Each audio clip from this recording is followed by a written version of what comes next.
A very warm good evening, welcome, and namaskar to everyone present here. Best Bhagavad Gita learnings shared by Lord Krishna are: whatever happened has happened for the good. You have the right to work, but never to the fruit of the work. Change is the law of the universe. The soul is neither born and nor does it die. You came empty handed and you will leave empty handed. These are some of the learnings from Bhagavad Gita only. With these words, I hand over the control to Mr. V.N. Rai for today's discourse. Mr. V.N. Rai, sir, please unmute कर लीजिए and you can start. चलिए। शांताकारं भुजगशयनं पद्मनाभं सुरेशं विश्वाधारं गगन सदृशं मेघवर्णं शुभांगं लक्ष्मीकांतं कमलनयनं योगविध्यानगम्यं वंदे विष्णु भवभयहरं सर्वलोकैकनाथं यं ब्रह्मा वरुणेन्द्र रुद्रमरुत अस्तु नमन्ति दिव्यैस्तवी देवी शांगपदक्रमोपनिषदि गायन्ति यं सामगा ध्यानावस्थित तद्गते मनसा पश्यन्ति यं योगिनो यो न हन्ता सर्वदेव। ओम शांति। तो आज भी बहुत ही इंपॉर्टेंट चैप्टर है। इसकी शुरुआत हुई है चैप्टर 7 से। ज्ञान विज्ञान योग चैप्टर 7 में कंटिन्यू कर रहा है। बीच में एक इंटरप्शन आ गया था, क्योंकि 7वें श्लोक के बाद भगवान ने कहा कि केवल भक्ति ही मुझे संपूर्ण समग्र रूप से जान सकता है अर्जुन। और उस समग्रता में 7 शब्दों का वर्णन किया। समग्रता क्या है? ब्रह्म, जीव। ब्रह्म क्या है, आध्यात्म क्या है, कर्म क्या है, इस शरीर में कौन सी चीज है जो मरने के बाद निकल जाती है, अधिभूत क्या है, अधिदैव क्या है, अधियज्ञ क्या है। तो इन शब्दों का ज्ञान अर्जुन को था नहीं पहले से, इसलिए उसने पूछ लिया कि इसको बताइए विस्तार पूर्वक। इसलिए 8वां चैप्टर बीच में आ गया है। और उसको बताने के बाद फिर ये 7वां चैप्टर कंटिन्यू कर रहा है। तो 7वें चैप्टर में भगवान ने कहा कि ज्ञान विज्ञान दोनों बताऊंगा, जिसको जान करके अशुभ से मुक्ति मिल जाएगी। तो ज्ञान क्या है? धर्मशास्त्र का ज्ञान, उसको समझना, उसको जान लेना। और विज्ञान क्या है? उसको आत्मसात कर लेना, अनुभव कर लेना, अंतःकरण में उसकी अनुभूति कर लेना। उसको कहते हैं विज्ञान। विशेष ज्ञान हो जाता है।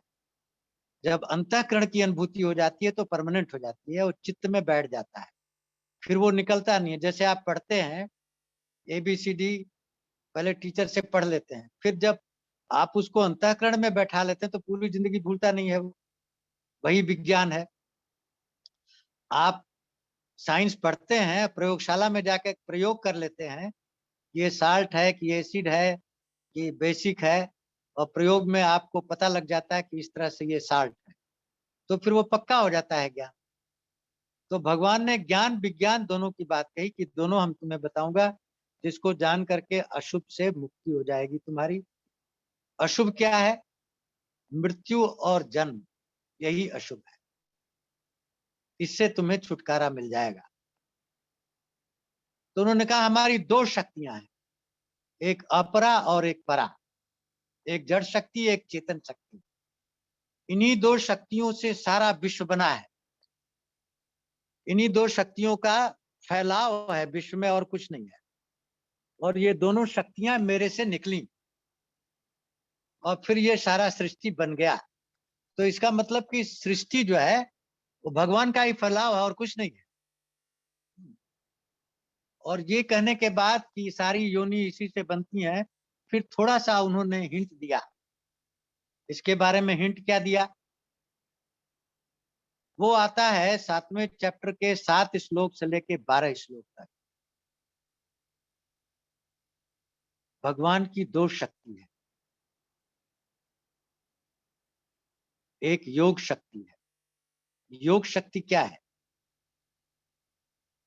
सामर्थ्य, ऐश्वर्य, बल जिसकी कोई सीमा नहीं है, असीम सामर्थ्य, असीम बल, असीम ऐश्वर्य, ये योग शक्ति है। और दूसरी है उनकी क्रिया शक्ति। योग परिणित होता है, क्रिया करता है, इफेक्ट दिखाता है अपना, तो ये संसार बन जाता है। जैसे उन्होंने कहा कि अपनी प्रकृति को अपने बस में करके और ये सारे संसार की रचना की, और उदासीन बदासीन असक्त रहते हुए ये मेरे को नहीं बांध पाए, ये मेरे अंदर काम करते हैं। तो इसका एक उदाहरण दिया भगवान ने 7वें चैप्टर में, 7 श्लोक से लेके 12 श्लोक। क्या कहा?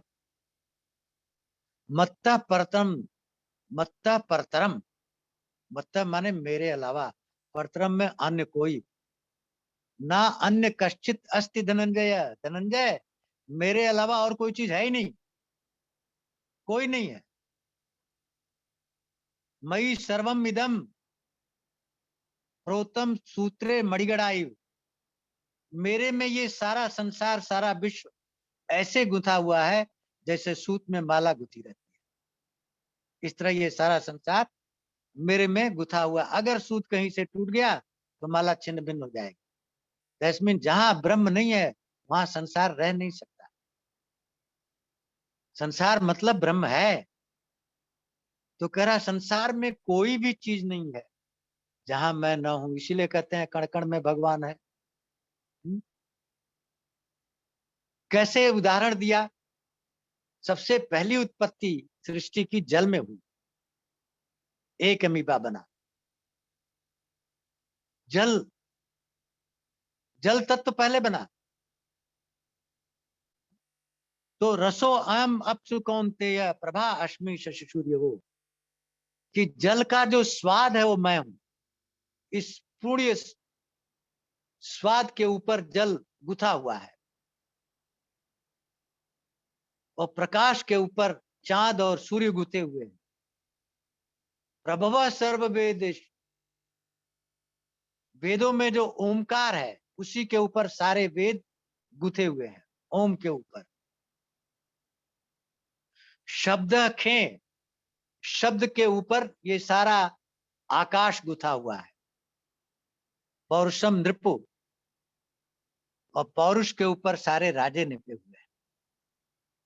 पुण्यो गंधा, जो गंध है उसके ऊपर पृथ्वी गुथी हुई है।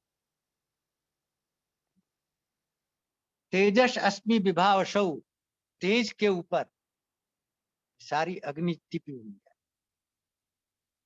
जीवन सर्व भेदेषु, मैं सारे जीवों का मैं आदि हूं। तपस अस्मि तपस्वी, तपस्वियों की तपस्या।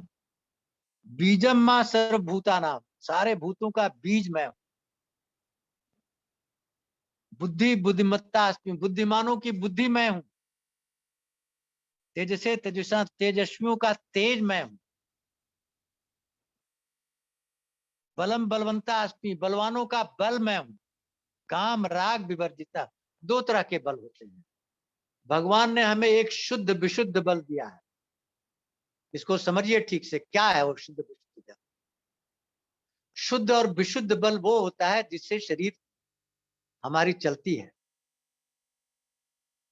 शरीर का भरण पोषण होता है, शरीर का ग्रोथ होता है बल के द्वारा। लेकिन एक दूसरा बल हम अर्जित कर लेते हैं, क्या? कामना की पूर्ति के लिए, इच्छा की पूर्ति के लिए, राग और द्वेष पैदा करने के लिए। उस बल की व्याख्या भगवान यहाँ नहीं कर रहे हैं, वो तुम्हारी अर्जित की हुई बल है। मैं काम और राग से छूटा हुआ वो बल जिससे शरीर धारण की जाए, शरीर की यात्रा हो, शरीर जितना खाना चाहिए उतनी खाए, जितना पीना चाहिए उतनी पिए, जितना उद्यम करना चाहिए उतनी ही करे, ये बल भगवान देते हैं सबको। और धर्म अविरुद्धो भूतेषु कामो अस्मि भरतप्स, और कामना भी देते हैं। आप प्रजनन शक्ति आपको दिया है, कौन सी प्रजनन शक्ति? एंजॉय करने वाली प्रजनन शक्ति नहीं, केवल एक संतान की उत्पत्ति के लिए। और अगर उसमें आपका भोग ऐश्वर्य आ गया तो उसमें फिर वो विकार आ गया, फिर वो धर्म के विरुद्ध हो गई। और न चैव सात्विका भावा राजा स्मृता, तथा राजसिक, सात्विक और तामसिक भाव भी भगवान से ही होते हैं। तो इस तरह से 17 विभूतियों का वर्णन किया यहाँ भगवान ने। श्लोक 7 से लेके और श्लोक 12 तक 17 विभूतियों का, वैश्वर्य का वर्णन किया। और उसके बाद अन्य अन्य चीजें इसमें ज्ञान विज्ञान में कहा। फिर बीच में अर्जुन का प्रश्न आ गया, ब्रह्म क्या है, कर्म क्या है, अधिदैव क्या है, अधियज्ञ क्या है, आध्यात्म क्या है। इसको क्लियर करने के बाद फिर उन्होंने ज्ञान विज्ञान चालू किया था 9वें श्लोक में। 9वां श्लोक जो है वो 7वें श्लोक का एक्सटेंडेड पार्ट है।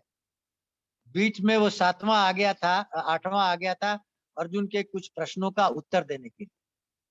और 9वें श्लोक में भी भगवान ने स्टार्ट किया है अपनी विभूतियों का वर्णन। और मेजर विभूतियां उन्होंने 16 से 19 श्लोक में कहा है। क्या कहा है? ये 27 विभूतियां हैं। 7वें चैप्टर में आप 17 विभूतियों का वर्णन सुने। जल का रस मैं हूँ, पृथ्वी का गंध मैं हूँ, आकाश का शब्द मैं हूँ, अग्नि की ज्योति मैं हूँ, सूर्य की रोशनी मैं हूँ, चांद की रोशनी मैं हूँ। ये सारी चीजें, सत्व रज तम मैं हूँ, ये सारी चीजें मेरे से ही होती हैं। अर्जुन, ये 17 विभूतियां उन्होंने वर्णन किया। अब 9वें चैप्टर में विभूतियों का वर्णन करते हैं कि अहम कृतु, अहम यज्ञ, अहम स्वधा, अहम औषधम, मंत्रो अहम वाद्यम, अहम अग्नि अहम। यहाँ 27 विभूतियों का वर्णन करेंगे। आप असली कर्म क्या है? यज्ञ कर्म। यज्ञ कर्म क्या है? संसार की सृष्टि को चलाने में जो कर्तव्य हम करते हैं उसका नाम यज्ञ है, जिसको निष्काम कर्म कहते हैं। जिस चीज के लिए हम पैदा हुए हैं उस चीज को करना कर्म है, और वही हमारा धर्म है। जैसे अग्नि पैदा हुई है जलाने के लिए, वो सबको जलाती है, भेदभाव नहीं करती, सबको जलाती है, हर जगह जलाती है और हर समय जलाती है। यही उसका कर्तव्य है। तो इसी तरह हमारा भी कर्तव्य, हमारे संस्कार है, जो संस्कार लेके आए हैं उन्हें करने देना चाहिए। वही हमारा कर्तव्य है और कोई हमारा कर्तव्य नहीं। उन संस्कारों को निकाल करके जब अंतःकरण खाली हो जाएगा तो वहां ज्ञान प्राप्त होगा, ब्रह्म प्रकट हो जाएगा अपने आप। लेकिन हम कर्तव्य करते नहीं, हम अकर्तव्य करते हैं। क्यों? जब हमारे संस्कार निकलते हैं, हमारे अनुकूल होते हैं, तो हम सुख का अनुभव करते हैं तो भांगड़ा करते हैं, वो वापस आ जाते हैं। क्योंकि आपने विकार पैदा कर दिया, आप तटस्थ नहीं रहे, आपने समता भंग कर दी, आपने उसमें उद्वेग पैदा कर दिया, आपने उसको एंजॉय करना चालू कर दिया। इसलिए वापस आकर के संस्कार फिर चित्त में बैठ गया। या आपके प्रतिकूल कोई चीज निकली, आप रोना चालू कर दिए, सियापा करना चालू कर दिए, तो फिर वो वापस आकर के चित्त में बैठ। अगर आप समता में रहे और चाहे सुख मिला चाहे दुख, रिएक्शन नहीं हुआ आपके चित्त में, तो उतना संस्कार निकल गया। और हर समय समता में रहने से सारा संस्कार निकल जाएगा और आप संस्कार शून्य हो जाएंगे, तो जन्म और मृत्यु का कारण ही खत्म हो गया, वही मोक्ष है। तो एक तो है कि कर्म के द्वारा संस्कारों को निकाल दो। कौन सा कर्म? संस्कार हो रहे हैं, आप समता में बैठे हुए हैं, सारे संस्कार हो रहे हैं, हाँ, इस तरह से निकल जाएंगे। लेकिन ये बहुत ही इम्पॉसिबल है, नेक्स्ट टू इम्पॉसिबल है। इसलिए सरल तरीका क्या है? भक्ति योग। अपने को प्रकृति से ही हटा लो। ये सारे क्रियाकलाप प्रकृति में हो रहे हैं, पुरुष में नहीं हो रहे हैं। आत्म तत्व में कोई हलचल नहीं है, अविनाशी है, अज है, अव्यय है। प्रकृति क्या है? विनाशी है, जन्मती है, मरती है, बढ़ती है, घटती है। जब आप प्रकृति से उठ करके अपने को परम तत्व में ले जाते हो तो क्रिया आपसे हो ही नहीं, क्रिया से मतलब ही नहीं, संबंध विच्छेद हो गया, आपको मोक्ष की प्राप्ति हो गई। ये सरल तरीका भक्ति का है। लेकिन सब भक्ति में जुड़ते नहीं है। क्यों? उसके लिए पूरी श्रद्धा और पूरा विश्वास चाहिए। जरा भी कमी हुई श्रद्धा विश्वास में तो आप भक्ति से च्युत हो गए। जो तीसरे चैप्टर में कहा था ना कि तद्विद्धि प्रणिपाते न परिप्रश्नेन सेवया उपदेशन्ति ते ज्ञानम। गुरु की शरण में पूरी श्रद्धा विश्वास के साथ चले गए, कोई क्वेश्चन नहीं, कोई शंका नहीं, तब वो आपको आत्मज्ञान दे देगा, उतार देगा आपके हृदय में और आपका सारा संस्कार भस्म कर देगा। लेकिन ये इम्पॉसिबल है। इसलिए कहा श्रद्धावान लभते ज्ञानम तत्पर, इसलिए निष्काम कर्म करो, सही तरीका, सरल तरीका, उससे चलते रहो। तो अब जो ये भक्ति वाला मार्ग है, जो निष्काम कर्म का मार्ग है, जो यज्ञ कर्म का मार्ग है, हमारा कर्म ही हमारा धर्म है।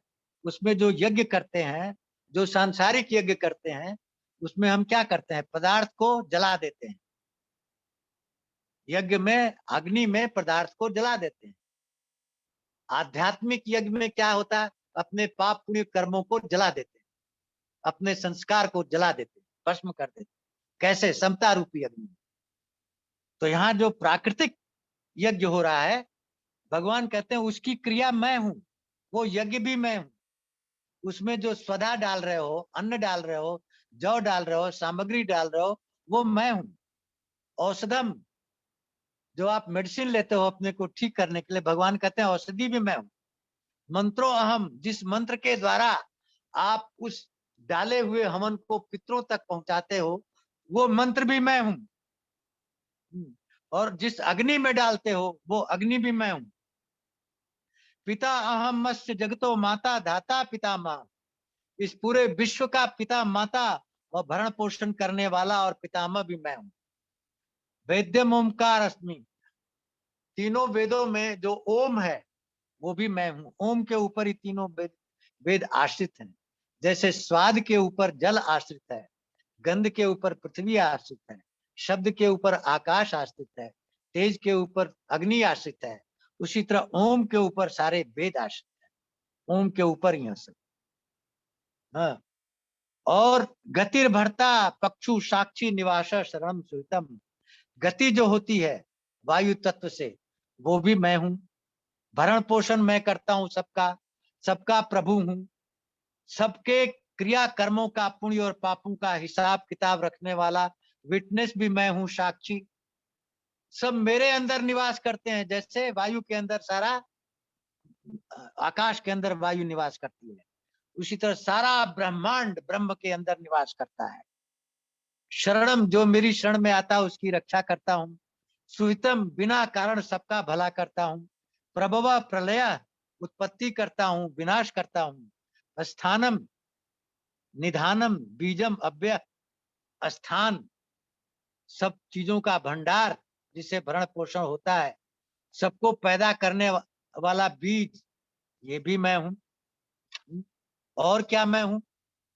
हाँ? तपो अहम, जो आप तपाते हैं शरीर को, तब क्या होता है? धर्म के रास्ते पर चलने में कठिनाइयां होती हैं, उन कठिनाइयों को सहना ही तप है। वो तप नहीं कि एक पैर पर खड़ा हो गए, ये सब बकवास, ये ढकोसला नहीं है जो फैला रखा है समाज में कि वो तो एक पैर पर खड़े हैं, इतने दिन से बड़े तप कर रहे हैं। वो तो सब मिथ्याचार है, ढकोसला है, आडंबर है। तप है धर्म के रास्ते पर चलना और अपने शरीर को तपाना, जरा भी विचलित न होना धर्म से किंचित मात्र भी, उस झरने की तरह चलना जो निरंतर चलता रहता है। और भगवान और तो और कहते हैं, मैं समुद्र से जल लेकर के वर्षा भी मैं ही करता हूँ, जिससे अन्न उत्पन्न होता है, प्राणियों का भरण पोषण होता है। और मृत्यु और जन्म भी मैं हूँ। तो इस तरह इन्होंने 27 विभूतियों का वर्णन किया इस 9वें श्लोक में। अब 9वें श्लोक के बाद 10वां श्लोक आता है, जिसमें पूरी विभूतियों का वर्णन है, सारे विभूति जितनी भगवान।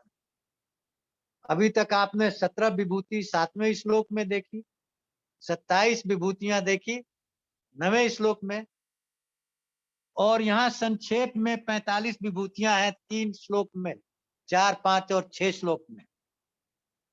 भगवान कहते हैं कि अर्जुन, तू मेरा परम भक्त है और मैंने ये देख लिया कि तेरे अंदर जरा भी शक नहीं है, श्रद्धा की कमी नहीं है, विश्वास की कमी नहीं है, इसलिए मैं चाहता हूं सब चीज तुम्हें बता दूं खोल करके। यही सूत्र है। अगर पात्र अर्जुन जैसा हो, जिसमें जरा भी शक शुबा न हो, श्रद्धा में कमी न हो, और जो बुरे चाव से सुनता जाए अमृत वचन को, तो गुरु या ब्रह्म या भगवान उसको पूरी तरह से ज्ञान देता है, जरा भी छिपाता नहीं है। वही भगवान कहते हैं भूये एव महाभाव श्रृणु परमम वचन, मेरे वचनों को फिर से सुन। यत्ते अहम प्रियमाण, तू मेरा बहुत प्यारा भक्त है। वक्षाम हित कामया, तेरे हित के लिए मैं बोल रहा हूं। क्या, कौन सी चीज बोल रहा हूं? जैसे भगवान ने कहा कि समग्र रूप से केवल भक्त ही जानता है मुझे, और कोई नहीं जानता। न कर्मी जानता है, न ज्ञानी जानता है। समग्र रूप से भक्त जानता है, सातों चीजें जान जाता है। अधिभूत, अधिदैव, अधियज्ञ, ब्रह्म क्या है, कर्म क्या है, ज्ञान, सब कुछ जान जाता है। तो भगवान अब अर्जुन को वो चीज बताने जा रहे हैं जो आज तक किसी को नहीं बताई गया है, न किसी को मालूम है। क्यों? कि अर्जुन जैसा पात्र अभी तक उनको मिला नहीं। इसलिए अर्जुन को कहते हैं न मैं विदु सुरगणा, ये देवता लोग मुझे नहीं जानते, न महर्षि, ये महर्षि लोग भी मुझे नहीं जानते। क्यों? क्योंकि अहम आदिम देवा नाम, देवताओं का आदि मैं हूं। अहम आशी महर्षि नाम, महर्षियों का आदि भी मैं हूं। तो यो माम अज अनादि च वेत्ति लोकम ईश्वरम असमूढ़ समर्थेषु सर्व पापै विमुच्यते। अब भगवान सूत्र बता रहे हैं कि मोक्ष किसको मिलता है, पापों से मुक्ति किसको मिलती है? जो मुझे समग्र रूप से जान जाता है कि मैं अनादि हूं। अनादि में अज आ जाता है, जिसका अंत ही नहीं है, तो उसमें अज माने अजन्मा, तो जन्म का क्वेश्चन ही नहीं होता, क्योंकि आदि है ही नहीं। लेकिन फिर भी उन्होंने लिखा है कि मैं अज हूं, अनादि हूं, लोकम ईश्वरम, इस पूरे विश्व का ईश्वर हूं। जो मुझे इस तरह जान लेता है कि मैं अनादि हूं, सारे विश्व का ईश्वर हूं, और असमूढ़, मूढ़ता उसके अंदर एकदम नहीं है। समर्थेषु सर्व पापी, वो जब शरीर छोड़ता है तो सारे कलमश खत्म हो जाते हैं, पाप और पुण्य सब खत्म। अब असली 45 ऐश्वर्यों का वर्णन है, विभूतियों का। श्लोक नंबर 4 से लेके श्लोक नंबर 6 तक ये 45 विभूतियां भगवान की हैं। पहली विभूति क्या है? बुद्धि। भगवान ही बुद्धि है, लेकिन हर एक की बुद्धि अलग क्यों है फिर? क्योंकि संस्कार अलग है। सत्वरजतम, और सत्वरजतम कैसे बने? भगवान के सूत्र से बने, जैसा कर्म किया वैसा बना। तो वो सूत्र ही भगवान है, वो नियम ही भगवान। ये प्रकृति के नियम ही ब्रह्म है, जो रस्सियां बनाती है। तो उससे आपको जो बुद्धि मिली वो भगवान की ही सूत्र का देन है। किसी को कैसी बुद्धि मिली? किसी को बुद्धि मिली गीता सुनने की, वो यहाँ टिका हुआ है। किसी को बुद्धि मिली गीता में रस नहीं, वो भाग गया यहाँ से। तो अपनी अपनी प्रकृति के अनुसार सब रस लेते हैं। ज्ञानम, किसी को ज्ञान नहीं है, किसी को बहुत ज्ञान है। ये भी अपने कर्म के अनुसार है, संस्कारों के अनुसार। तो कहते हैं ज्ञान भी मैं ही हूं, क्योंकि ज्ञान संस्कार से मिले, और संस्कार के सूत्र मैंने बनाए, तो मैं ही तो ज्ञान हो गया। असमोहम, अब इन शब्दों को जरा ध्यान से सोचिए। बुद्धि क्या है, हाँ? और ज्ञान क्या है, फर्क क्या है? और असम्मोहन क्या है? बुद्धि क्या है? किसी चीज को अंतःकरण में जान लेना, समझ लेना, बुद्धि है। जब आप चीज पर कंसंट्रेट करते हो तो समझ में आती है, नहीं करते हो नहीं आती। लेकिन ज्ञान क्या है, विवेक क्या है? डिस्क्रिमिनेशन है वो।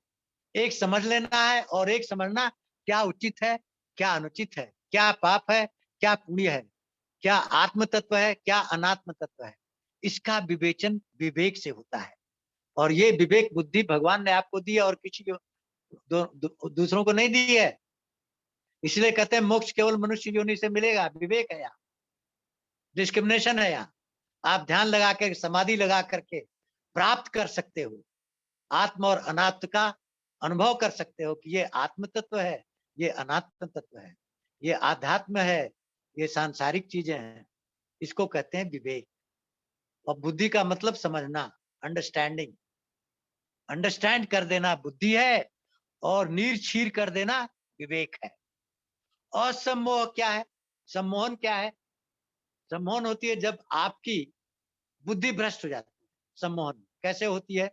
जैसे दूसरे श्लोक में कहा था, ध्यायतो विषयान पुंस संगस्तेषु जायते संगात संजायते काम क्रोधो जायते क्रोधा भवति सम्मोह सम्मोह स्मृतिबंध बुद्धिनाशो।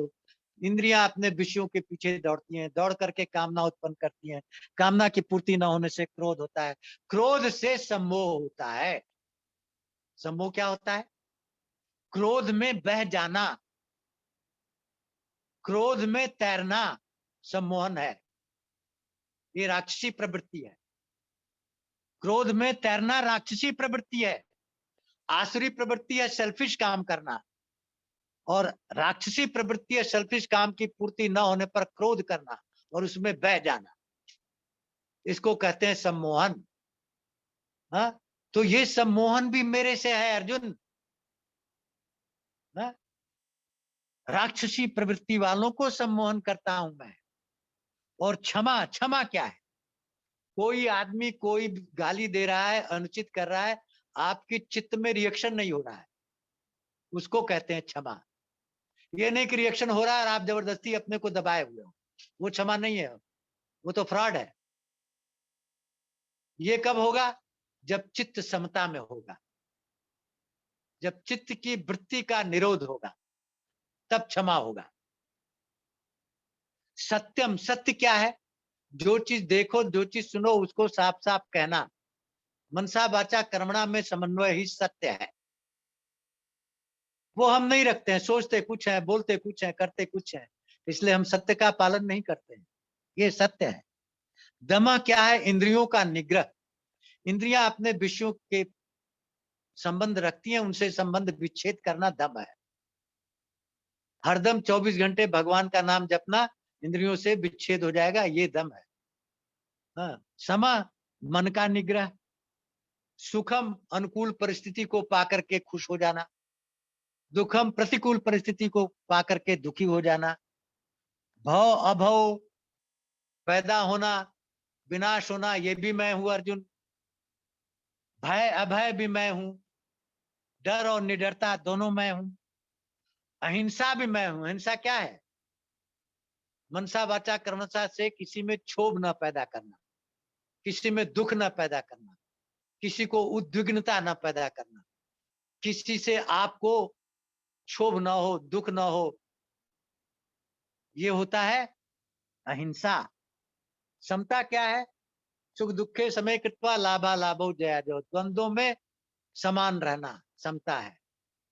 जो द्वंद्व है, सुख दुख, लाभ हानि, जय पराजय, यश अपयश, भव अभव, इन सब में एक भाव रखना समता है। उसी का नाम योग भी है। तुष्टि क्या है? जो मिल जाए उसमें संतुष्ट, न मिले तब भी संतुष्ट, मिले तब भी संतुष्ट। अपार संपत्ति मिली तब भी संतुष्ट, न मिली कंगाल हो गए तब भी संतुष्ट। तुष्टि। तपो, तप क्या है? धर्म के रास्ते पर चलना, अपने शरीर को तपाना, सुखाना। दानम, अपनी इनकम का कुछ पार्ट शेयर करना यथाशक्ति। जैसे मैंने आपको गुरु नानक का सूत्र बताया, नाम जप कीर्ति कर, तो ये कीर्ति कर दान है। नाम जप भगवान को याद करना, तो ये दानम है। यश अपयश क्या है? धर्म के रास्ते पर चले, आपका गुणगान हो रहा है, यश हो रहा है। अधर्म के रास्ते पर चले, आपको गालियां, अपयश हो रहा है। हाँ, ये सब भी मैं ही हूं, यश और अपयश। भवंति भावा भूता नाम मत एव पृथक विदा। जितने ये भाव हैं सब मेरे से होते हैं अर्जुन। मर्षया सप्त पूर्वे चत्वारो मनवस्तता मदभावा मनसा जाता ये शाम लोकाम इमाम प्रजा। अब कहते हैं कि जो महर्षि लोग 7 महर्षि हुए मेरे मन से हुए, वो बीज से नहीं हुए, माता पिता से नहीं हुए। कौन से 7 महर्षि हैं? 7 महर्षि हैं मारीच, म से याद करिए, माता। सबसे बड़ी दुनिया में कौन है? माता। माता का मरीच ऋषि। उसके बाद सबसे पहला अक्षर कौन है? अ। अत्रि ऋषि, अंगिरा ऋषि। हाँ? उसके बाद क्या है? जन्म से पुण्य करना चाहिए, पुल और पुलस्त, ये 5 हो गए। अब वशिष्ठ को तो आप जानते ही, गुरुकुल रघुकुल के पुरोहिता थे, पुरोहित थे वशिष्ठ ऋषि, कृतु ऋषि। तो ये 7 महर्षि जो है भगवान के मन से निकले हैं।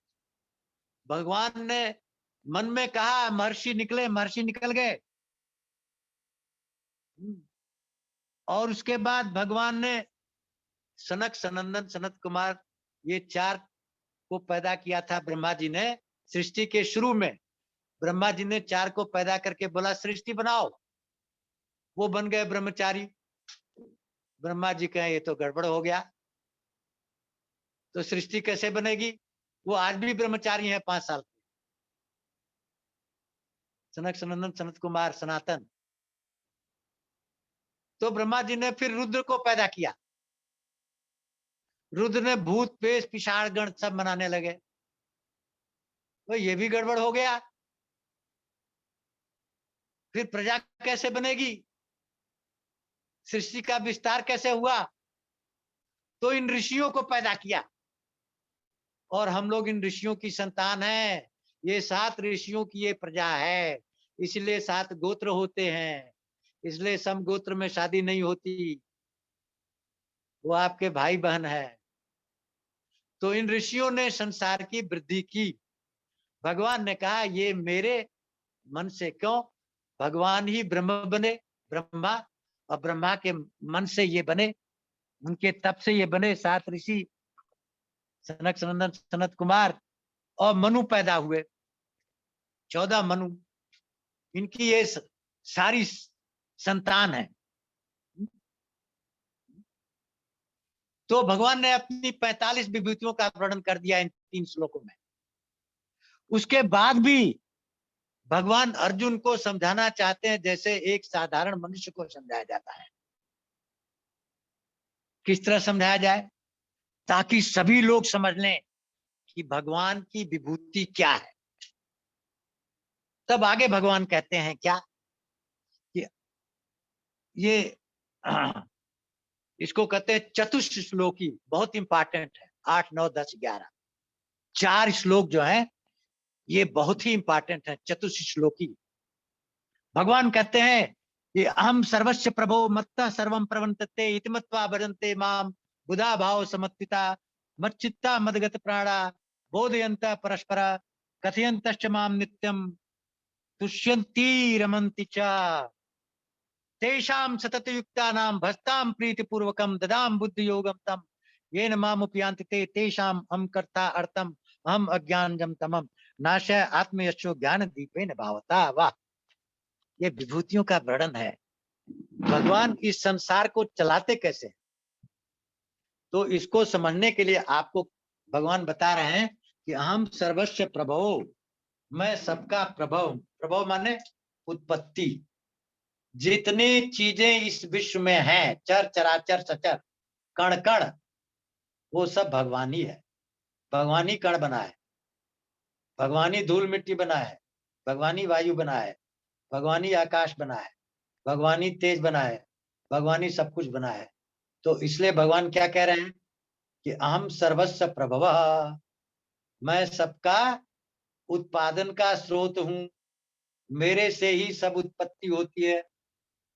मत्ते सर्वम प्रवर्तन्ते, प्रवर्तन्ते माने क्रिया करती हैं। आप सारी क्रियाकलाप जितने करते हैं भगवान ही आपके द्वारा क्रियाकलाप करा रहा है। जो पहले कहा था गतिर भरता, गतिर भरता जो कहा था वही गति है। जो आप गति करते हो, चारों तरफ गति किससे होती है? गति का स्रोत है वायु। वायु के द्वारा ही शरीर में आपकी 49 तरह की वायु है।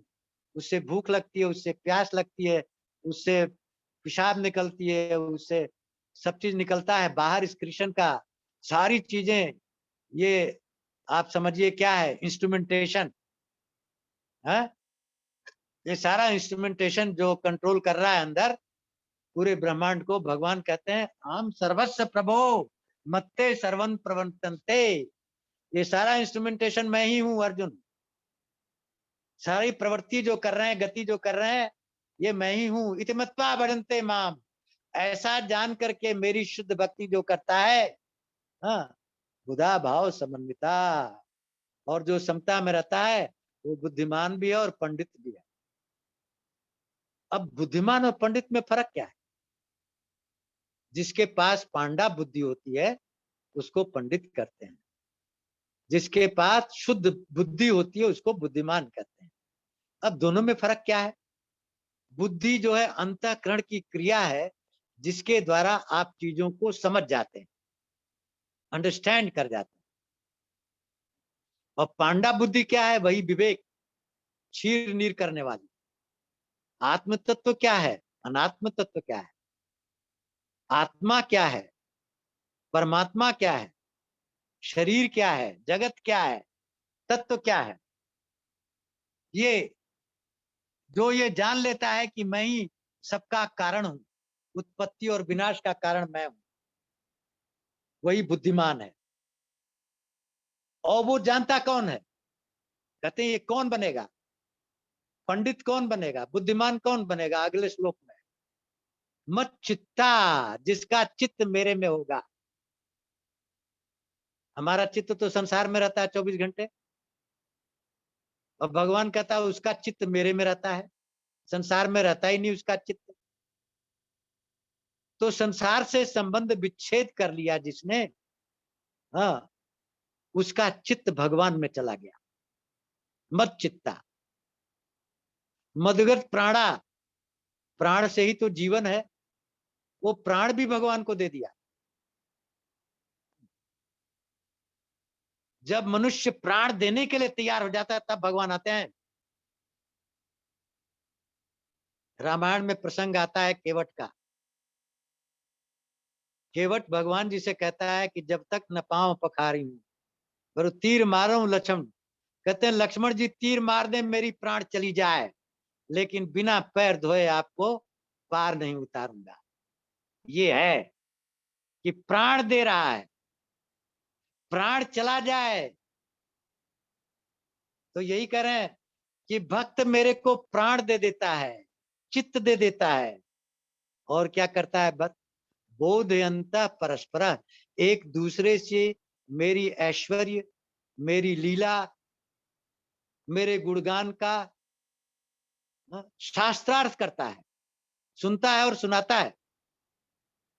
ये 4 योगी जो परम योगी सनक सनंदन सनत कुमार हैं, उनमें से एक सुनाता है, 3 सुनते हैं, फिर दूसरा सुनाता है, 3 सुनते हैं। तो बोधयंता परस्पर, एक सुनाता है दूसरे सुनते हैं। सुनने सुनाने से क्या होता है? ज्ञान निखर जाता है, उसमें जो विकार है ज्ञान में वो निकल जाते हैं, अलग हो जाते हैं, छलनी की तरह उनको छान दिया जाता है। तो मेरा भक्त कौन है? जो मुझे जान लेता है कि मैं ही इस सृष्टि का उद्भव हूं, प्रभव भी हूं, प्रलय भी हूं सबका। वो चित्त मेरे को दे दिया है, प्राण मेरे को दे दिया है, एक दूसरे से मेरी लीलाओं का वर्णन करता है, बोध करता है, अंडरस्टैंड करने की कोशिश करता है, कथयन तश्च, कथा करता है, मेरी कथा करता है और कथा सुनता है। नित्यम तुष्यंति च रमंति च, हमेशा संतुष्ट रहता है और मेरे में रमन करता है, रम करता है मेरे। बहुत इंपॉर्टेंट श्लोक है ये। मच्चित्ता मदगत प्राणा बोधयंत परस्परा कथयंतश्च माम नित्यम तुष्यंति रमन्ति च। जब ये कर लेता है तो भक्त तो मेरा एक कॉन्ट्रैक्ट उसके साथ होता है। कॉन्ट्रैक्ट में दो चीजें होती हैं, प्रॉमिस एंड कंसिडरेशन। आप प्रॉमिस करते हैं कि मैं टेलीविजन दूंगा, कंसिडरेशन कस्टमर पैसा देता है। तो यहाँ भगवान कहते हैं कि मेरा भक्त के साथ कॉन्ट्रैक्ट होता है। क्या? भक्त ने तो कर दिया प्रॉमिस, क्या कि ये जो चीजें पहले आपको बताई कि मत चित्ता, चित्त मेरे को दे दिया, प्राण मेरे को दे दिया, मेरी लीलाओं को कहता है, सुनता है, हमेशा संतुष्ट रहता है, मेरे में ही रमन करता है। तो मैं क्या करता हूं? मुझे कंसिडरेशन देना है ना भक्त को, तभी तो कॉन्ट्रैक्ट पूरा होगा। तेषाम, उन सारे भक्तों को, कौन से भक्त? सतत युक्ता नाम, जो ऊपर कही चीजों से सतत युक्त रहते हैं, 24 घंटे वही करते हैं जो ऊपर कहा गया। क्या ऊपर कहा गया? फिर से सुनिए, मत चित्ता, चित्त 24 घंटे मेरे में है उसका, 24 घंटे मेरे को याद कर रहा है, एक क्षण भी नहीं विस्मित है, नाम जप कर रहा है, राम राम राम राम राम राम, जो भी है। मतगत प्राणा, प्राण मेरे में अटका हुआ है उसका, मेरी लीलाओं का वर्णन करता है, कथा करता है, हमेशा संतुष्ट रहता है, रमन करता है। तेषाम सतत युक्ता नाम भजताम प्रीति पूर्वक, बड़े प्रेम से मेरी भजन करता है, पूरी श्रद्धा के साथ मेरी भजन करता है। तो जब उसने अपना प्रॉमिस दे दिया तो मेरा कंसिडरेशन क्या है? ददामि बुद्धि योगम तम, मैं उसको बुद्धि योग दे देता हूं। ये माम उपयांति ते, जिससे वो मेरे पास आ जाता है। ये कॉन्ट्रैक्ट पूरा हो गया। कैसे? कैसे मेरे पास आ जाता है? बुद्धि योग क्या है? योग माने जोड़ना, सात्विक बुद्धि से जोड़ देता हूं। और फिर क्या होता है? तेषाम एव अनुकंपा अर्थम, अपनी कृपा से, अपनी करुणा से, अपनी दया से उसके ऊपर मेरी करुणा बरसती है, मेरी दया बरसती है, वर्षा होती है दया की, करुणा की, कृपा की। अज्ञानजम तमः, उस ज्ञान के द्वारा अंधकार को दूर कर देता है। अंदर अंधकार क्या? संचित कर्मों का अंधकार, जो ज्ञान को ढक रखा है, ब्रह्म को ढक रखा है। नाश्याम आत्म आत्म भाव स्थित ज्ञान रूपेण, उसका नाश हो जाता है ज्ञान रूपी दीपक से, और तब वो मेरे में स्थित हो जाता है। मेरे में स्थित होने का मतलब जन्म मरण से छुटकारा हो गया। जब गंगा समुद्र में चली गई तो गंगा की यात्रा खत्म हो गई और गंगा का अस्तित्व भी खत्म हो गया। तो जब मेरे सारे संस्कार भस्म हो गए तो मेरी यात्रा खत्म और मैं परम परमात्मा में मिल गया, परमात्मा ही बन गया, मेरा अस्तित्व ही खत्म हो गया। तो ये चतुर्थ श्लोकी बहुत इंपॉर्टेंट है इस 10वें चैप्टर में। खत्म हुए यहाँ, फिर 12वें से उन्होंने कहा, क्या कहा अर्जुन ने? अब अर्जुन जो है उसको इतना पता लग गया कि भगवान मेरे को भक्त एक्सेप्ट कर लिया। इतना कहने के बाद अर्जुन को पता लग गया कि मुझे भगवान ने अपना भक्त एक्सेप्ट कर लिया, क्योंकि अर्जुन ने भगवान को भगवान मान लिया, कॉन्ट्रैक्ट पूरा हो गया। तब अर्जुन क्या कहता है?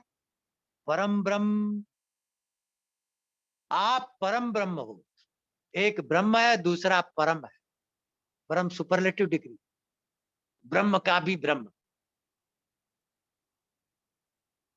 आप परम ब्रह्म हो। परम धाम, धाम क्या होता है? जहां जाके आप विश्राम करते हो, परम धाम हो। धाम तो हर जगह आप विश्राम कर रहे हो, वहां जाकर के जहां फिर लौटना ना हो, वो धाम। वो घर जहां जाके फिर वापस न कहीं जाना हो, वो घर आप हो। पवित्रम, आप परम पवित्र हैं। पुरुषम शाश्वतम, आप शाश्वत पुरुष हैं। दिव्य आदि देवम अजम विभुम, दिव्य हैं, आदि हैं, अनादि हैं, अज हैं, विभुम हैं, स्वयं प्रकट हुए हैं। आहुम ताम ऋषि सर्वे देवर्षि, मैं ये कहता हूं, और कौन कौन ये कहते हैं आपको? देवर्षि नारद भी ऐसा कहते हैं, असित भी कहते हैं, व्यास भी कहते हैं, देवल भी कहते हैं, और सर्वते इते मन्ने जन्मा बदश केशव, और आप भी कहते हैं। आप भी हर जगह तो यही कहते हैं कि ना आपको देवता जानता है ना दानव जानता है, आप अपने को खुद जानते हैं। स्वयं एव आपस्य मानम वेत्तम तम पुरुषोत्तम, आप अपने को खुद जानते हैं और कोई नहीं जानता।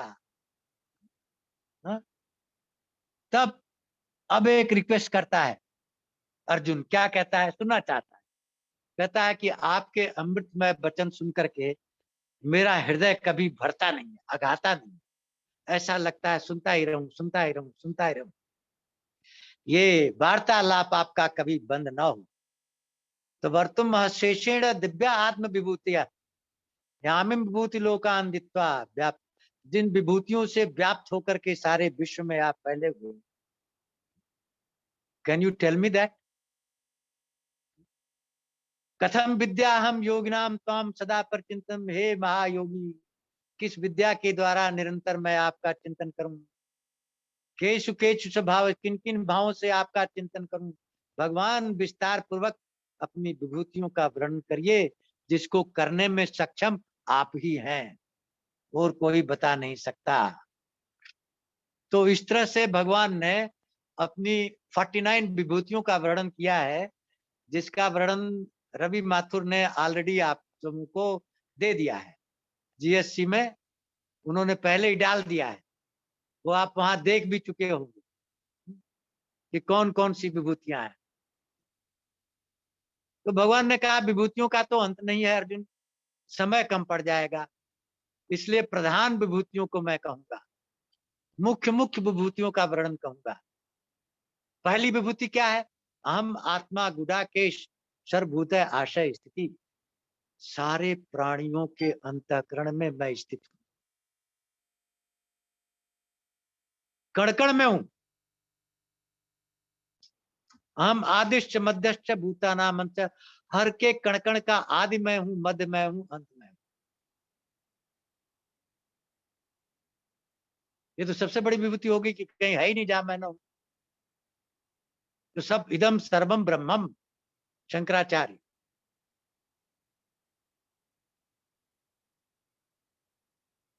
आदित्य नाम विष्णु, ज्योति नाम रविरंशमाम, अदिति के 12 पुत्रों में मैं विष्णु हूं।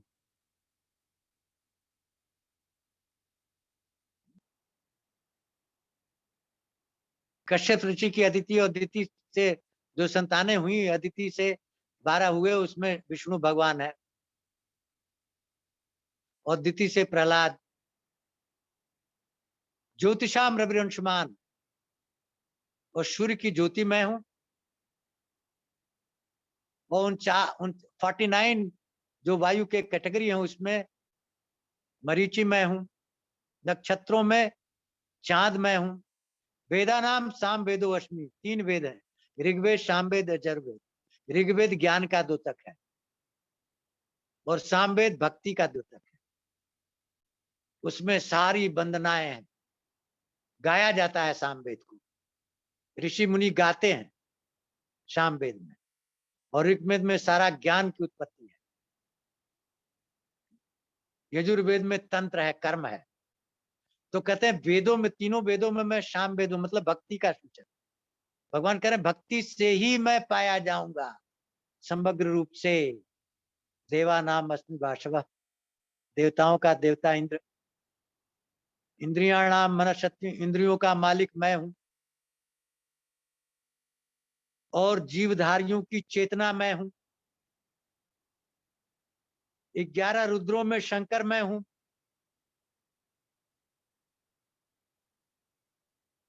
यक्ष और राक्षस में मैं कुबेर हूं। 8 वसुओं में मैं अग्नि हूं। एक वसु भीष्म पितामह भी थे ना, नरक में आए थे थोड़े दिन के लिए, श्राप दिया था। वशिष्ठ की गायों का चोरी जो हुई थी, उसमें असली रोल इन्हीं का था, तो इसलिए उन्होंने जब श्राप दे दिया कि तुम लोग मृत्यु लोक में जाओ, तो हुआ कि नहीं नहीं ये तो बड़ा अनर्थ हो जाएगा। तो बोला अच्छा थोड़ी देर के लिए जाएंगे, सब आ जाएंगे, लेकिन ये ज्यादा दिन तक रहेगा क्योंकि ये ज्यादा बदमाशी किया है। इसलिए गंगा ने 7 पुत्रों को जब गंगा में बहला दिया तो शांतनु ने कुछ नहीं बोला। जब 8वीं को लोगे तो बोली ऐसा क्यों पाप कर रही हो। गंगा अंतर ध्यान हो गई और वही रह गए पितामह। वसु थे वसु। तो 8 वसुओं में मैं अग्नि हूँ और किरणों में मैं सूर्य की किरण हूँ। और क्या हूँ? पुरोहितों में मैं बृहस्पति हूँ, देवताओं का पुरोहित। सेनापतियों में मैं स्कंद हूँ। कौन? कार्तिकेय। कार्तिकेय को क्यों पैदा किया शंकर जी? दैत्यों का वध करने के लिए, जिनका वध कोई नहीं कर पा रहा था। कि शंकर का जो बच्चा पैदा होगा तब वो वध करेगा।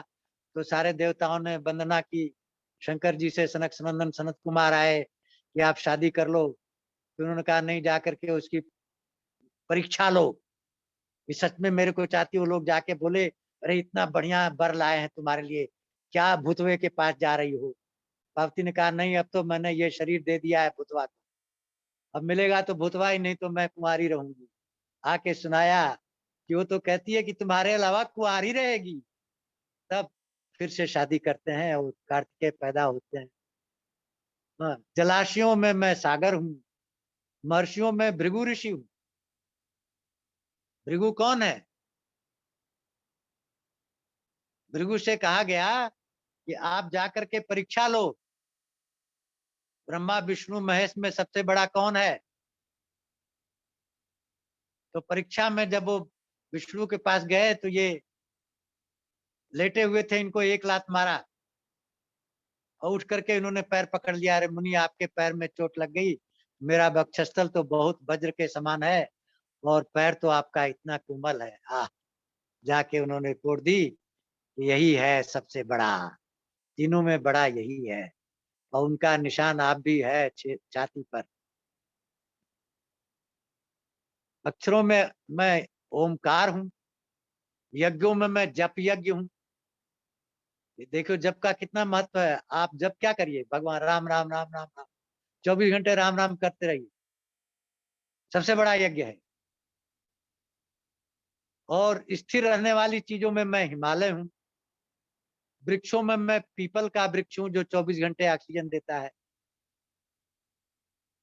देवर्षियों में मैं नारद हूँ, गंधर्वों में चित्ररथ हूँ, सिद्धों में मैं कपिल मुनि हूँ जो सांख्य योग का श्रोता, पैदा किया सांख्य योग। घोड़ों में उचरवा घोड़ा हूँ, हाथियों में ऐरावत हाथी हूँ, और मनुष्यों में मैं राजा हूँ। शस्त्रों में मैं वज्र हूँ, गायों में कामधेनु हूँ। प्रजनन शक्ति की काम मैं हूँ। पहले आ गया इसका काम क्या होता है।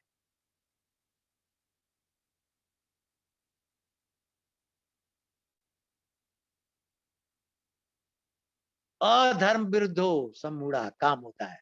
कामना वो होती है जो धर्म के विरुद्ध न हो, धर्म सम्मत हो। तो धर्म क्या होता है? पत्नी की प्राप्ति, संतान उत्पत्ति है, भोग ऐश्वर्य नहीं है।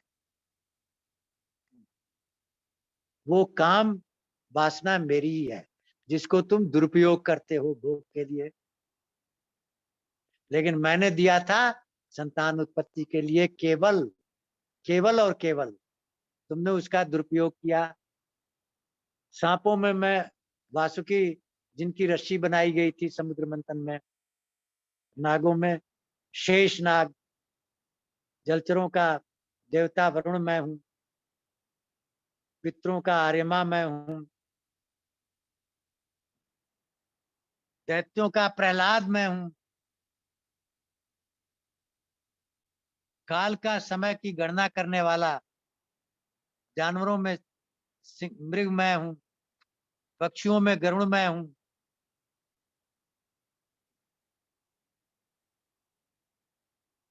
पवित्र करने वालों में वायु मैं हूं, शस्त्रधारियों में राम मैं हूं, पानी के जीवों में मगरमच्छ मैं हूं, पानी के स्रोतों में जाह्नवी गंगा मैं हूं। मेरी विभूतियों का न आदि है न अंत है, आध्यात्म विद्या मैं हूं, वाद विवाद में जो वाद है वो मैं हूं। अब इस बात को समझिए क्या होता है। वाद, जल्प और प्रतंड, तीन तरह का शास्त्रार्थ होता है। वाद होता है समझना और समझाना, दूसरे को बड़े ध्यान पूर्वक सुनना और उसका सार तत्व पकड़ लेना, और उसमें कुछ कमी बेसी है तो उसको फिर से उसको फीडबैक देना, ये वाद है। एक दूसरे को विद्वान बनाना वाद है। प्रजल्प क्या होता है? जितने कम्युनिस्ट हैं वो प्रजल्पी होते हैं। प्रजल्प का मतलब दूसरे को सुनना ही नहीं, केवल अपनी बात कहना। आप देखते हैं टीवी में डिबेट होता है, हर आदमी अपनी बात कहता है, इसको कहते हैं प्रलंब। दूसरे के नहीं सुनता है, अपनी कहे जाता है, कहे जाता है, कहे जाता है। और वितंडा क्या होता है? कोई कोई बड़े अग्रेसिव होते हैं जो दूसरे को चिप करा करके अपनी बात स्वीकार कराना चाहते हैं। तो भगवान कहते हैं कि इन तीनों में जो वाद है वो मैं हूं, जिससे समझा जाए और समझाया जाए। अक्षरों में ओमकार मैं हूं, समासों में द्वंद्व समास में हूं, मृत्यु मैं हूं, जन्म मैं हूं, उद्भव मैं हूं, वर्तमान मैं हूं, भविष्य मैं हूं, स्त्रियों की जो 6 क्वालिटी होती है वो मैं हूं, गायत्री मंत्र मैं हूं, मार्गशीर्ष मैं हूं, बसंत ऋतु मैं हूं। ऋषियों में सबसे श्रेष्ठ बसंत ऋतु है, कहते हैं वो मैं ही हूं। महीनों में मार्गशीर्ष महीना सबसे श्रेष्ठ है, वो मैं हूं। जुआ खेलने वालों के चाल मैं हूं, शकुनी। तेजस्वियों का तेज मैं हूं, जीतने वालों का जय मैं हूं, व्यवसाय करने वालों का व्यवसाय मैं हूं, विष्णु पुत्रों में वासुदेव मैं हूं, पांडवा नाम धनंजय। ये बड़ी इंपॉर्टेंट चीज है। देखिए कौन है अर्जुन? भगवान कहते हैं मैं ही अर्जुन हूं, अर्जुन बन के आया हूं। किस लिए? गीता का ज्ञान देना था विश्व को। इसलिए कृष्ण भी अर्जुन कृष्ण है और अर्जुन भी कृष्ण है। खुद बोल भी रहे हैं, खुद सुन भी रहे हैं। मुनि नाम अहम व्यास, व्यास मुनि मैं हूं। और कभी नाम शुक्राचार्य मैं हूं, दैत्यों का जो स्वामी है। दंड देने वालों का दंड मैं हूं, नीति करने वालों का नीति मैं हूं, मौन रखने वालों का मैं हूं, ज्ञान ज्ञान वालों का ज्ञान। सब चीजों का अक्षय बीज मैं हूं। अक्षय बीज क्यों कहा? बीज की क्वालिटी होती है अपने को नष्ट करके नई उत्पत्ति करना। जब आप बीज को डालते हो धरती में, गेहूं का बीज, तो नष्ट हो जाता है। एक पार्ट ऊपर जाकर के तना बनता है, दूसरा जड़ बनता है, बीज खत्म। और फिर वृक्ष से बीज बनता है, और फिर उस बीज से वृक्ष बनता है। ये बीज नष्ट हो गया, अब दूसरा बीज बना, वो बीज से वृक्ष बना, वो भी बीज नष्ट हो गया। भगवान कहते हैं मैं वैसा बीज हूं जो नष्ट होता ही नहीं, वही चलता रहता है।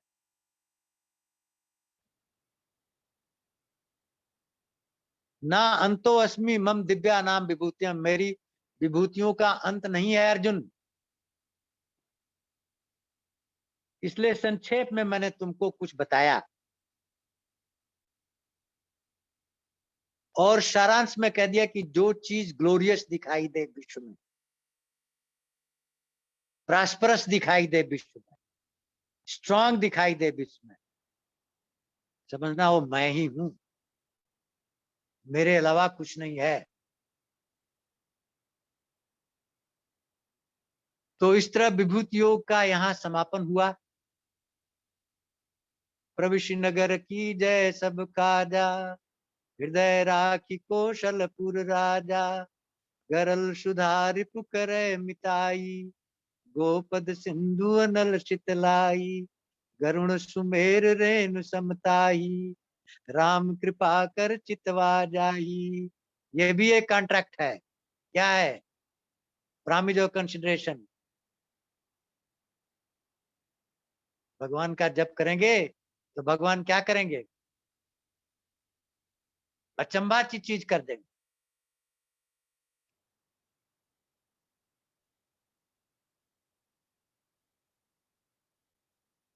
अग्नि अमृत की वर्षा करेगी। महान मेरु पर्वत राई के कण के बराबर हो जाएगा। विष अमृत हो जाएगी। विष का प्याला मीरा पियो, अमृत हो गई। ये भगवान की कृपा है, करुणा है, दया है, जिससे जो इम्पॉसिबल चीज है वो हो जाती है। और जब ये होती है, कहां से होती है? अनुभव होती है हृदय में। विज्ञान, भक्त को अनुभव होने लगता है। वो कहता है ये कैसे हो गया, ये तो मैंने सोचा भी नहीं था। ये कहां से आ गया?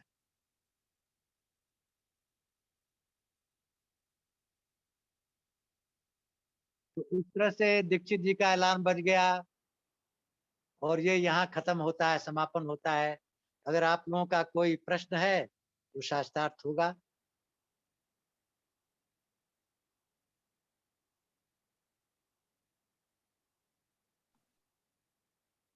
किसी का कोई प्रश्न हो आप पूछ सकते हैं।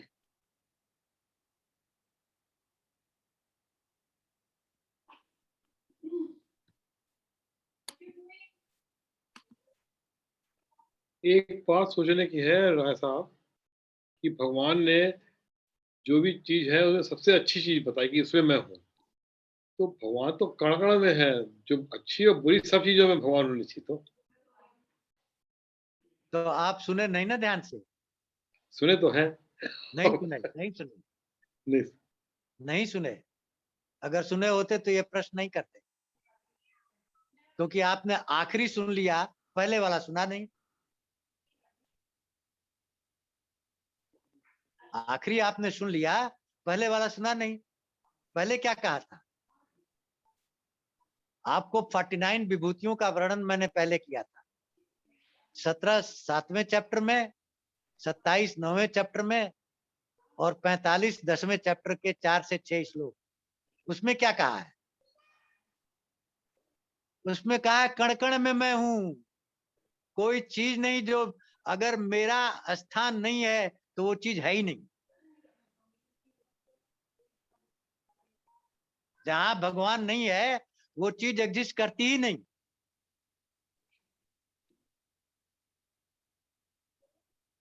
निधानम, आश्रय, सुहितम, शरणम, स्थानम, ये शब्द क्यों आए? बिना भगवान के एग्जिस्टेंस ही नहीं है। अहम सर्वस्व प्रभो मत्ते सर्वम प्रवर्तन्ते इति मत्वा भजन्ते माम बुधा भाव समन्विता। अहम सर्वस्व प्रभवो, जितनी चीज है उसको मैंने उत्पन्न किया है, उन सब में मैं हूं। और जितनी क्रियाएं हो रही हैं, चेष्टाएं हो रही हैं, उन सब में मैं हूं। मेरे बिना कोई चेष्टा हो ही नहीं सकती, कोई क्रिया हो ही नहीं सकती। वो तो अर्जुन को वो बता रहे हैं जब उसने ये पूछा कि किन किन रूप में आपका चिंतन करूं, कहां कहां चिंतन करूं, क्या क्या करूं। तो बोला ये सब मैं ही हूं। जो देखो उसी को पकड़ लो जो हिंदू धर्म में करते हैं। हम क्या करते हैं? सारे वृक्षों की पूजा करते हैं, सारे नदियों की पूजा करते हैं, सारे जीवों की पूजा करते हैं, सांप को भी दूध पिलाते हैं। यही तो है विभूति योग, कि ये भी भगवान ही है।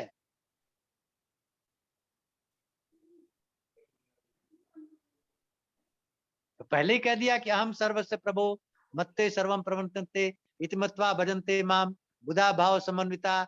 जो ऐसा जान करके भजता है कि सारा विश्व मेरा ही स्वरूप है, मैं ही विश्व बनूंगा। मत्ता परतरम न अन्यत्र किश्चित,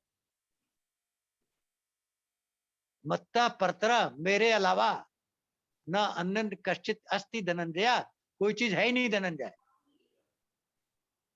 7वें चैप्टर का पहला श्लोक जो था कि मत्ता परतर न अन्य कश्चित अस्ति धनंजय, मेरे अलावा कोई चीज नहीं है।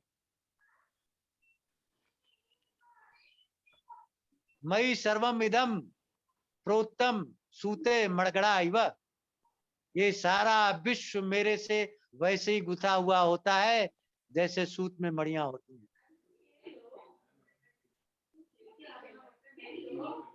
जहां सूत नहीं वहां माला नहीं, जहां भगवान नहीं वहां चीज नहीं। मिसेस ग्रोवर कुछ पूछना चाहती हैं आप? है हाथ है? उठा रही है। अनम्यूट कीजिएगा अपने को अनम्यूट कीजिए। हेलो। बताइए। वो सामने आ नहीं रहे, सामने नजर नहीं आ रहे। ये नहीं, नजर तो आ रहे हैं, देखिए ऊपर। जी नमस्ते। ये जो श्लोक, नमस्कार। नमस्ते जी, नवम अध्याय का 23वां श्लोक है ना? किसमें? नवम अध्याय का 23वां श्लोक। अच्छा अच्छा, 9 अध्याय का 23वां श्लोक। हाँ, उसमें क्या हो गया? उसमें उन्होंने ये तो कहा है कि जो भक्त दूसरे देवताओं को पूजते हैं वो भी मुझे ही पूजते हैं। हाँ, उसके नीचे लेकिन अविधि पूर्वक है। उसके लेकिन नीचे उनकी देखिए। बुद्धि, हाँ, उसके नीचे 1 मिनट में पढ़ती हूँ। मैं आपको बताता हूँ, मेरी तरफ देखिए आप। अच्छा। भगवान ने कहा कि जो दूसरे देवताओं की पूजा करते हैं उसके द्वारा मेरी पूजा होती है, और उनकी मनोकामना जो उस देवता पूरी करता है मैं ही पूरा करता हूँ, लेकिन उसका मेथड गलत है। क्यों कहा ये? हाँ, यही तो मैं पूछना चाह रही हूँ कि ऐसा क्यों कहा? मतलब मैं 1 मिनट, मुझे एक चीज बताइए। जो मंदिर में जाके मान लो शिव जी को जल चढ़ाते रहते हैं, हाँ, तो उसका वो नहीं भगवान को मिल सकते, यानी कि वो भगवान को प्राप्त नहीं कर सकते जब तक वो उसमें 2 चीजें और नहीं आएंगी, कर्म और जो आप कह रहे हो कि बिना बिना फल की आशा किए काम करना। हाँ, तो इसको ध्यान से सुनिए। हाँ जी। जो मंदिर में जाके शिव जी को रोज जल चढ़ा रहे हैं, आराधना कर रहे हैं, प्रार्थना कर रहे हैं कि शिव जी मेरे आराध्य हैं, और उनमें पूरी श्रद्धा और विश्वास के साथ कर रहे हैं। नोट करिए, श्रद्धा और विश्वास, पाखंड नहीं कि शिव जी हैं और शिव जी को मैं जल चढ़ा रहा हूं। क्यों? शिव जी ने विषपान किया है, गर्मी को मैं शांत कर रहा हूं शिव जी की। जो इस पूरी श्रद्धा विश्वास के साथ शिव जी की पूजा करता रहेगा, उसकी मनोकामना शिव जी पूजा करके पूरी करती रहेंगे। लेकिन वो हो रहा है भगवान के द्वारा, क्योंकि शिव जी भी तो भगवान के ही गण हैं। हाँ, तो एक दिन ऐसा आएगा कि वो शिव जी की पूजा करते करते करते करते करते करते वो फिर उसको भगवान का ऐश्वर्य मालूम होने लगेगा शिव जी के द्वारा। ऐश्वर्य कैसे मालूम होने लगा? अनहोनी होनी हो जाएगी। तब वो जैसे क्या करेगा? तब वो अपने में घुस जाएगा, समाधि लगा लेगा। और समाधि लगाएगा तो वहां भगवान बैठे हुए हैं, प्रकट हो जाएंगे। इसको इस तरह समझिए। सांसारिक मनुष्य को समझाने का दूसरा तरीका है। एक ऑर्गेनाइजेशन है जिसका नाम नेशनल फर्टिलाइजर कॉर्पोरेशन है। उसका टॉप में एक चेयरमैन बैठा है, उसके नीचे 3-4 डायरेक्टर हैं, उनके नीचे जनरल मैनेजर हैं, उसके नीचे विभाग के अध्यक्ष लोग हैं। अब ये पूरी ऑर्गेनाइजेशन है। इसका हेड कौन है? चेयरमैन है। आपकी कोई ग्रीवांस हुई, आप विभाग वाले के पास गए, अध्यक्ष जो है उसका, अब वो विभाग वाला जो है अपनी बुद्धि के अनुसार आपका सलूशन देगा, अपनी मति के अनुसार डिसीजन देगा। हम्म, आप उससे संतुष्ट नहीं होगे तो कहाँ जाएंगे? जीएम के ऊपर पास जाएंगे। यस। फिर जीएम ने भी अपनी बुद्धि के अनुसार दिया अपना डिसीजन, उससे भी आप संतुष्ट नहीं होगे तो कहाँ जाएंगे? डायरेक्टर के पास। और डायरेक्टर से भी संतुष्ट नहीं होगे तो कहाँ जाएंगे?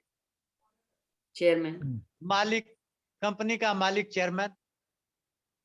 तो जब चेयरमैन के पास जाएंगे तो नीर का नीर चीर का चीर करेगा, वही उसका चेयरमैन का मतलब है, वो देवर्षि है। आज वाले चेयरमैन की मैं बात नहीं करता हूँ। आध्यात्मिक चेयरमैन वो होता है जो अपने सुख संपत्ति को त्याग देता है, केवल एम्प्लॉइज का ख्याल करता है। आज वाले चेयरमैन पहले अपना ख्याल करते हैं और एम्प्लॉय जाए भाड़ में। मैं उस चेयरमैन की बात नहीं करता हूँ। जब आप चेयरमैन के पास जाओगे तो नीर का नीर चीर का चीर करके आपको असली डिसीजन देगा, आपको संतुष्टि मिलेगी। यही आध्यात्मिक मार्ग में भी ये सारे देवी देवता जो हैं, कोई जीएम है, कोई डायरेक्टर है, कोई हेड ऑफ डिपार्टमेंट है, तो वो भी आपको दे रहे हैं डिसीजन। लेकिन जो डिसीजन परब्रह्म परमात्मा देगा, वो नीर का नीर और चीर का चीर करके देगा। क्योंकि क्यों देगा? क्यों देगा ऐसा? क्योंकि दूसरे जो हैं क्या करते हैं? अपनी आसक्ति है किसी चीज, उसका किसी चीज से मोह है, लगाव है। यस। परमात्मा क्या है? अनासक्त है, किसी चीज में आसक्ति नहीं है, किसी चीज में प्रेम नहीं है, किसी चीज में द्वेष नहीं है। लेकिन चेयरमैन का प्रेम है, हमारे जाति का है, हमारे धर्म का है, हमारे प्रांत का है, तो उसका डिसीजन विकृत डिसीजन हो गया, उसका डिसीजन गंदा हो गया। लेकिन परमात्मा का डिसीजन क्या है? कोई उसका अपना नहीं है, कोई उसका पराया नहीं है, कोई उसकी जात नहीं है, कोई उसका धर्म नहीं है, किसी में प्रेम नहीं है, किसी में द्वेष नहीं है, सुहृदम है। सुहृदम माने अकारण सबकी भला करने वाला। पर कई लोग इसलिए सारे जब आप परमात्मा में जाते हो, हाँ, तो वहां जो डिसीजन होता है वो फिर तो आपको मुक्ति दे देता है ना। क्यों? क्योंकि भगवान ने कहा भक्त ही मुझे समग्र रूप से जान सकता है और कोई नहीं। क्यों जान सकता है? क्योंकि मैं उसकी माँ हूँ और मेरा 8 महीने का बच्चा है वो, पर अगर उसका सब सारे काम मुझे कोई करना पड़ता है। शिव जी को जल ही चढ़ाता रहता है तो उसको उसने भगवान को नहीं प्राप्त किया। पार्डन?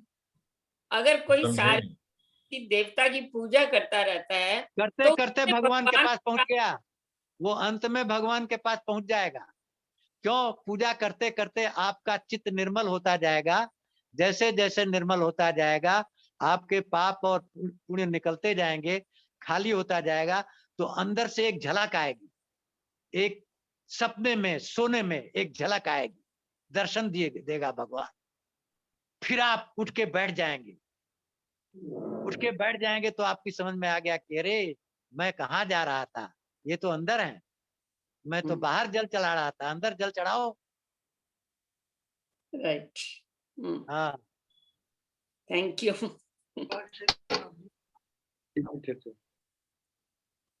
Any other question? और कोई क्वेश्चन पूछना हो? इस वर्ष का ये 14वां डिस्कोर्स था राय साहब का, और ये आखिरी है इस वर्ष का। नए वर्ष की सभी को शुभकामनाएं। नेक्स्ट नए वर्ष में मिलेंगे भाव आप। बहुत बहुत शुभकामनाएं सभी को। आप सबको जी बहुत बहुत सबको 9 वर्ष की मंगल कामना। Thank you. आप आप सुखी समृद्ध बनाए सबको भगवान। Happy New Year to all of you.